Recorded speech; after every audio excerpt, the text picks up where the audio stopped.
오늘 주연후 제4주입니다. 오늘 복된 주의 날에 함께 예배드리는 우리 사랑하는 성도들 위해 우리 주님의 크신 은총이 함께 하시기를 간절히 기원합니다. 지난주 명절 잘 보내셨습니까? 설 명절을 시작으로 다시 새해를 맞이하며 주 안에서 결심했던 것들을 마음에 품고 힘차게 한 해를 내딛게 되기를 바랍니다. 바라기는 이 한 해는 정말 우리를 가장 사랑하시고 우리를 죄와 사망에서 구원하시기 위하여 오신 예수 그리스도와 함께 동행하며 나아갈 때 하늘의 문이 열리고 삶의 세계를 열어주시는 놀라운 구원의 역사를 만나게 되기를 간절히 축복합니다. 오늘은 이스라엘 공동체가 드디어 가나안 입성을 위해 요단강을 도하게 되는 역사적 사건의 말씀을 상고하면서 함께 은혜를 나누려고 합니다.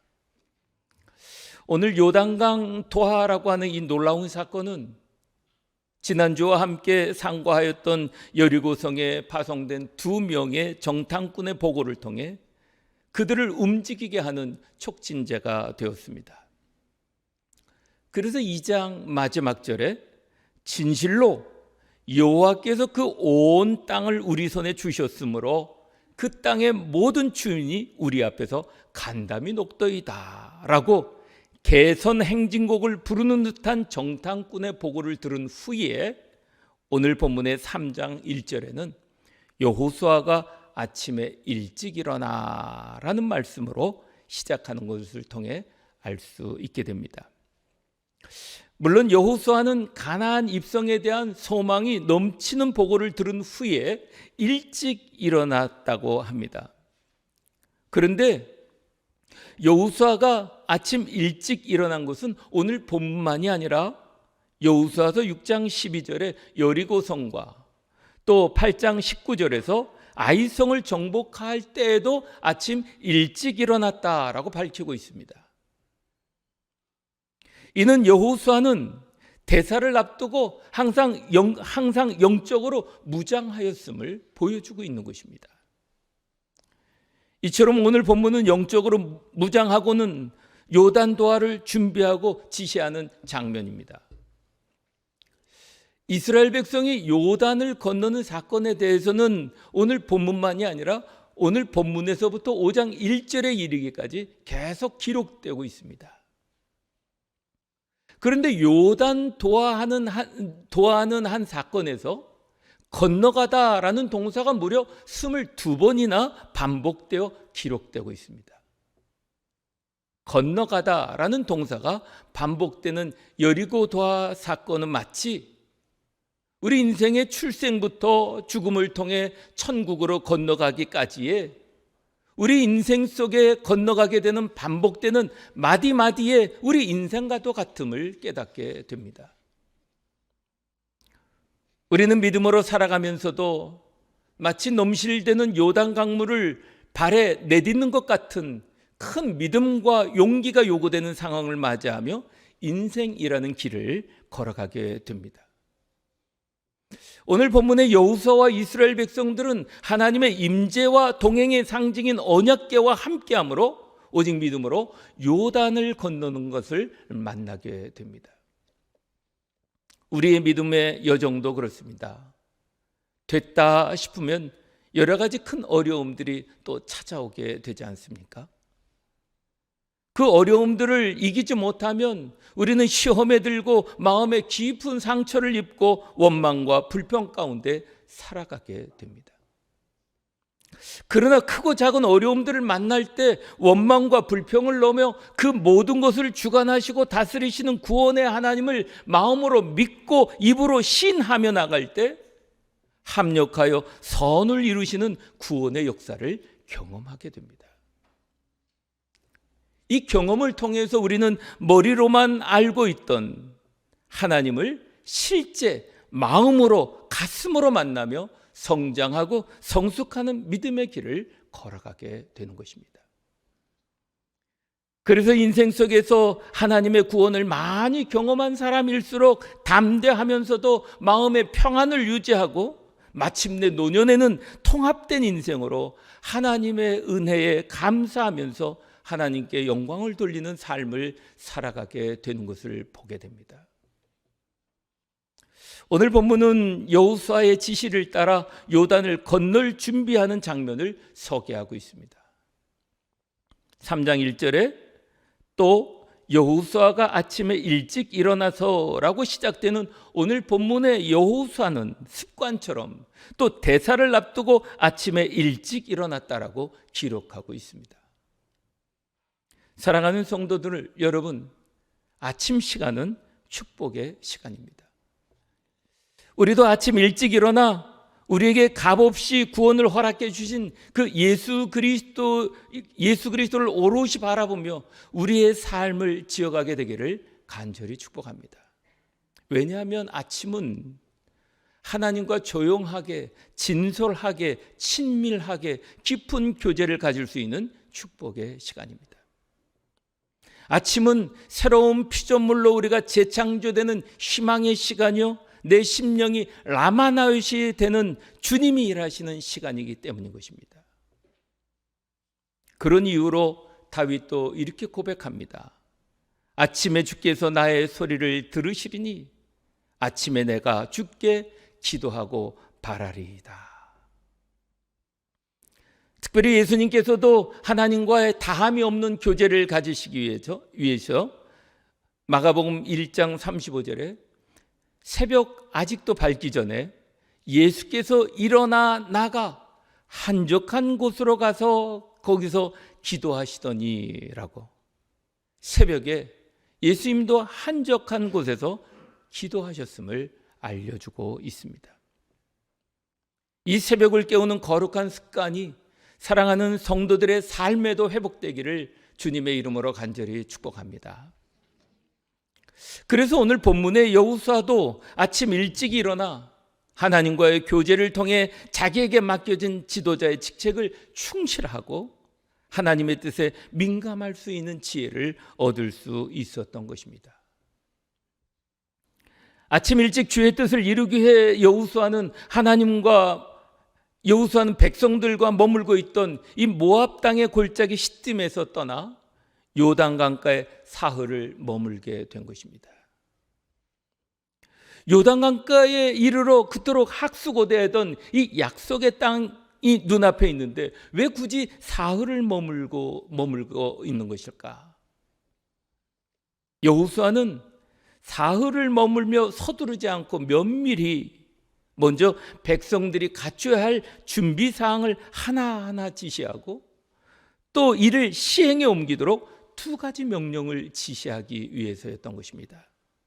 그 첫째가 3절에 레위 사람 제사장들이 너희 하나님 여호와의 언약궤를 매는 것을 보거든 너희는 너희 있는 곳을 떠나 그 뒤를 따르라 명령하면서 백성들을 준비시키는 것입니다.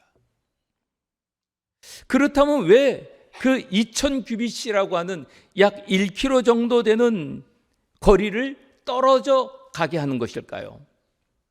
여러분들이 잘 아시다시피 언약궤는 하나님의 임재를 상징하는 것입니다. 그래서 먼저 일정한 거리를 두고 따라가게 하여서 하나님의 임재를 나타나는 언약궤의 경외심을 나타나게 하기 위해서인 것입니다. 하나님에 대한 경외심은 우리를 겸손하게 합니다. 우리로 하여금 순종하게 합니다. 그리고 믿고 따라가게 하는 것입니다. 그리고 일정한 거리에 있어야 온 백성들이 함께 언약궤를 볼 수 있었기 때문인 것입니다. 즉 온 백성들이 함께 이스라엘을 인도하시고 새 일을 행하시는 하나님을 바라보며 의지하며 나가도록 언약궤를 앞세워 일정 거리를 두고 따라가게 하였던 것입니다. 그럴 때 4절에서 밝히듯이 그리하면 너희가 행할 길을 알리니 너희가 이전에 이 길을 지나지 못했던 길이니라 라고 합니다.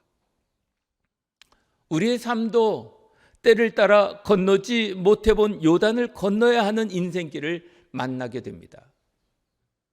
그럴 때마다 우리의 삶의 길이요 진리요 생명이신 구원의 주 예수 그리스도를 오롯이 바라보고 믿고 순종하며 나아갈 때 우리도 이전에 지나지 못했던 길을 열어가게 하시는 하나님의 놀라운 구원의 섭리를 맛보게 되는 것입니다. 두 번째로 여호수아는 5절에서 또 백성에게 이르되 너희는 자신을 성결하게 하라 라고 명령합니다. 그런데 여기서 성결이라고 하는 것은 출애굽기 19장 10절과 14절에서처럼 구체적인 행위로 의복을 빨아 입거나 갈아입거나 하는 그 외부적인 행위에 성결을 요구하는 것이 아닌 것입니다. 여호수아가 성결을 명령하는 것은 영적 성결의 자세, 즉 심령을 가다듬고 준비하라는 의미의 성결을 말하는 것입니다. 요단강 도하를 위해 다른 어떤 것보다도 성결을 요구했다는 것은 우리가 주시해야 할 필요가 있습니다. 왜냐하면 하나님께서 이같이 성결을 요구하신 것은 언약궤와 관계가 깊습니다. 언약궤는 하나님의 임재를 상징하는 것으로서 하나님의 임재를 위해서는 백성들의 성결이 우선되어야 하는 것입니다. 만약 백성들의 성결이 없는 곳에는 하나님의 임재가 있을 수 없다는 것이고 하나님의 임재가 없으면 이스라엘 백성은 요단을 도하는 기적을 맛볼 수가 없게 된다는 것입니다. 하나님의 백성이 영육가근에 깨끗할 때 하나님께서는 함께 하시지만 불결할 때는 하나님께서 함께 하지 않는다는 것이 성경 전체에 흐르고 있는 진리입니다. 따라서 요단강 도하라는 큰 사건을 앞두고 그 어느 때보다 성결이 요구된 것은 너무도 당연한 일이었던 것입니다. 우리의 삶도 마찬가지입니다. 하나님의 은혜를 바라보는 사람들은 다른 어떤 것보다 우리 자신을 깨끗하게 하는 일을 가장 우선적으로 해야 한다는 것을 교훈하고 있는 것입니다. 우리도 건너가야 할 산과 같은 문제 앞에서 하나님을 목도하며 그분의 도우심을 바라면서 말씀을 의지하며 기도할 때 하나님 앞에서 우리의 죄가 깨달아지지 않습니까? 우리의 죄를 고백하고 회개하며 깨끗한 심령으로 주의 인도와 도우심을 바라보며 구할 때 여호수아가 5절에 이렇게 말씀합니다. 여호와께서 내일 너희 가운데 기이한 일을 행하리라 라고 하심처럼 우리의 삶에도 마찬가지로 하나님 앞에 성결하는 것이 필요하다는 것입니다. 이렇게 요단 도하를 위한 준비를 마치자 하나님이 여호수아에게 다시 7절에 이렇게 말씀하십니다. 내가 오늘부터 시작하여 너를 온 이스라엘 목전에서 크게 하여 모세와 함께 하였던 것과 같이 너와 함께 있는 것을 그들에게 알게 하리라 라고 격려하시면서 지시하십니다. 우리는 이 하나님의 지시 속에서도 하나님의 친절하심과 신실하심 그리고 전능하신 하나님의 이스라엘을 향한 하나님의 사랑을 또 다시 만나게 됩니다. 사실 하나님은 모세가 죽은 후에 이미 그의 후계자 여호수아에게 나타나 크신 위로와 격려로 그에게 용기를 주셨고 백성들로부터 리더십을 존중받게 해 주셨습니다.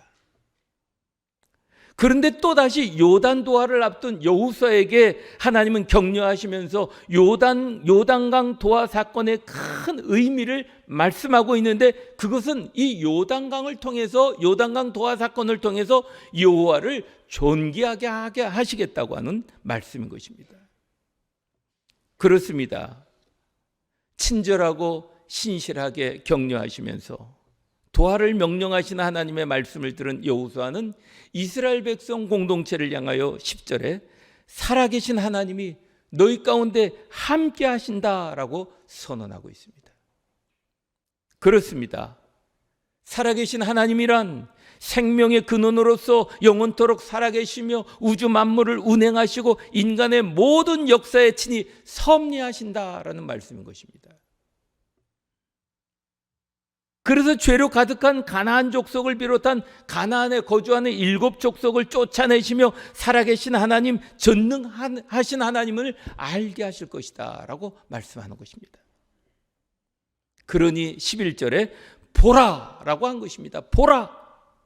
보라라는 말은 단순히 보는 것을 의미하는 말이 아닙니다. 큰 주의를 요할 때 쓰는 감탄사입니다.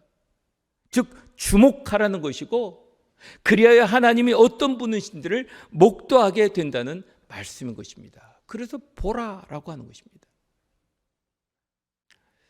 당대의 사람들은 모든 신을 민족적 신이나 지역적 신으로 생각했습니다.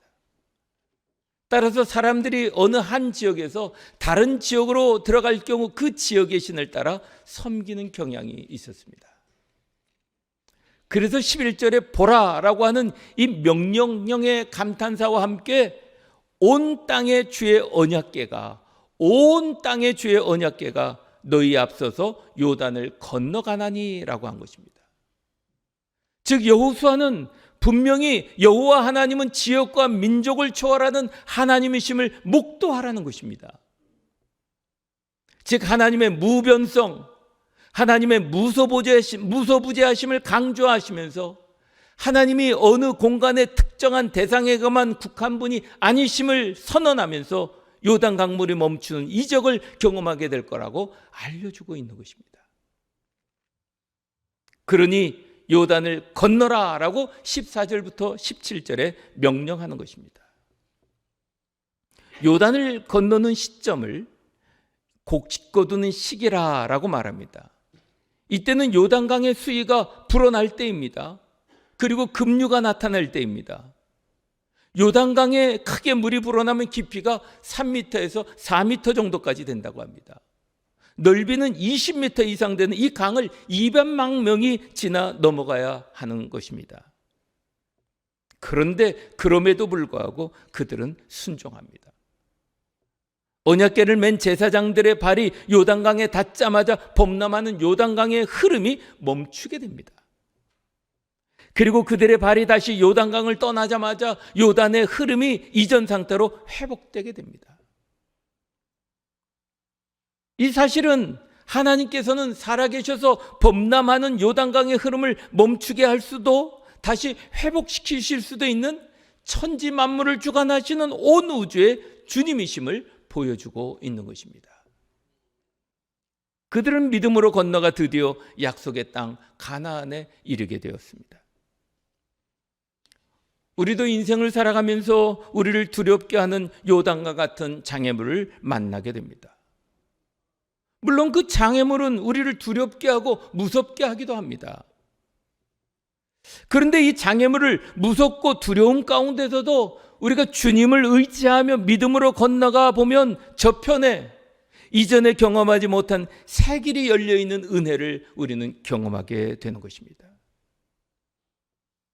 하나님은 이스라엘 백성이 보다 높은 차원의 삶으로 인도하실 때마다 이 편에서 저편으로 건너가게 하셨습니다.